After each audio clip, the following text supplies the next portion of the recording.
Força de volta, exercício então de número 28 do nosso capítulo 3 diz o seguinte: estude o sinal de cada uma das funções seguintes. Então, ou seja, o que aconteceu? Agora no exercício 21, no exercício 27, a gente tinha um gráfico.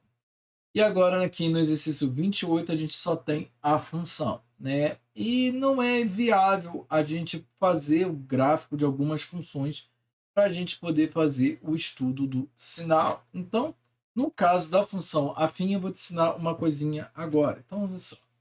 Na nossa função afim, tá bom? Isso aqui é válido para a nossa função afim, tá bom? Para a função quadrada, para funções exponenciais e logaritmos, eu vou ensinar outro estudo, outra maneira que você pode fazer o estudo de sinal, tá bom? Então, ou seja, para as nossas funções afins, olha só que coisa interessante. Aqui eu tenho a minha raiz, né? Ou seja, o ponto em que minha função muda de comportamento. Então, olha só. A minha função, ela está vindo sempre da minha esquerda para a minha direita. Então, olha só. Se eu chamar esse valor aqui, eu vou chamar esse valor aqui de, sei lá, x1. Tá bom?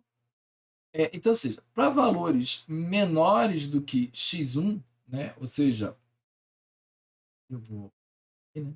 Vou chamar esse valor. Então, ou seja, quando o meu x ele admite valores menores do que o meu x1, né?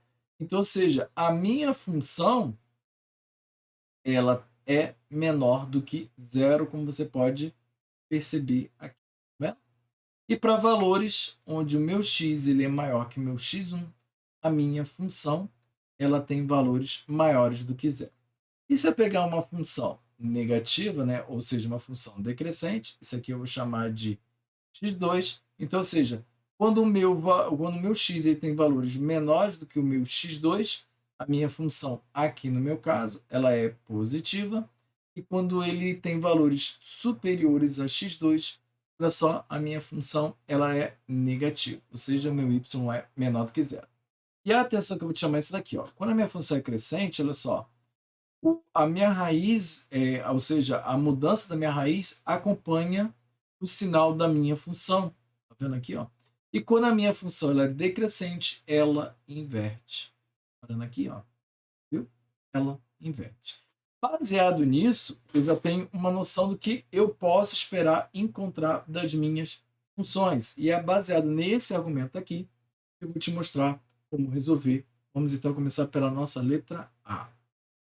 Lembrando que, pô, eu já falei, né, se você existe uma maneira mais rápida, né, de você estar calculando, a raiz, no caso da nossa função afim, que é menos b sobre a, né? O b, o nosso termo linear, e o nosso a, o nosso coeficiente angular, tá bom? Então, ou o nosso termo independente também, você pode chamar o nosso b. Ou seja, como é menos b, né? Então, ou seja, x é igual a menos b, ou seja, menos 1 sobre a, ou seja, 1 quarto, menos 1 quarto. Ou seja, a raiz da nossa função é menos 1 quarto. A nossa função, olha só, o nosso x ele é maior do que zero. Portanto, isso aqui é uma função crescente. Se eu já sei que isso aqui é uma função crescente e eu já sei a raiz da minha função, eu já tenho condições de calcular. Então, ou seja, eu tenho que fazer o estudo para quando o meu x ele é menor que menos 1 quarto e para quando ele é maior que menos 1 quarto. Ou seja, quando a minha função ela é crescente, ela acompanha o sinal. Então, ou seja, o meu y vai ser menor do que zero e aqui nesse caso, o meu y vai ser maior do que zero. Vamos então para a nossa letra B. Nossa letra B, olha só o sinal dessa função aqui, ela é uma função decrescente. Se ela é uma função decrescente, olha só, então a raiz da minha função, primeiro também vamos calcular, é menos b sobre a. Então, ou seja, menos b, menos 1 sobre a, que é menos 3. Então, menos com menos, mais, vou apagar aqui, então, x é igual a 1/3, então é a raiz da minha função. Então, ou seja, x menor que 1/3 e x maior que 1/3. Para cada um desses casos, lembrando que como se trata de uma função decrescente, eu inverto o sinal, então, ou seja, para x menor, meu y vai ser maior do que zero, e aqui nesse caso, o meu y vai ser menor do que zero. E eu inverto o sinal. Na nossa letra C, olha só, a nossa função também é decrescente. E o nosso termo B é zero. Então, ou seja, 0 sobre A, não importa o valor, que no caso aqui é menos 7, né? Seria, que eu também poderia escrever como 0 sobre menos 7. Repare que dá zero do mesmo jeito. Então, a raiz da minha função aqui é zero. Nesse caso aqui, como eu sei que a raiz da minha função é zero, então eu vou fazer um estudo para quando o meu x é menor do que zero e para quando o meu x é maior do que zero.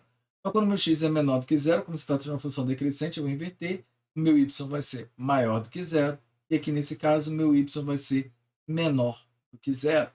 Na nossa letra D, repare uma coisa, a minha função ela é decrescente.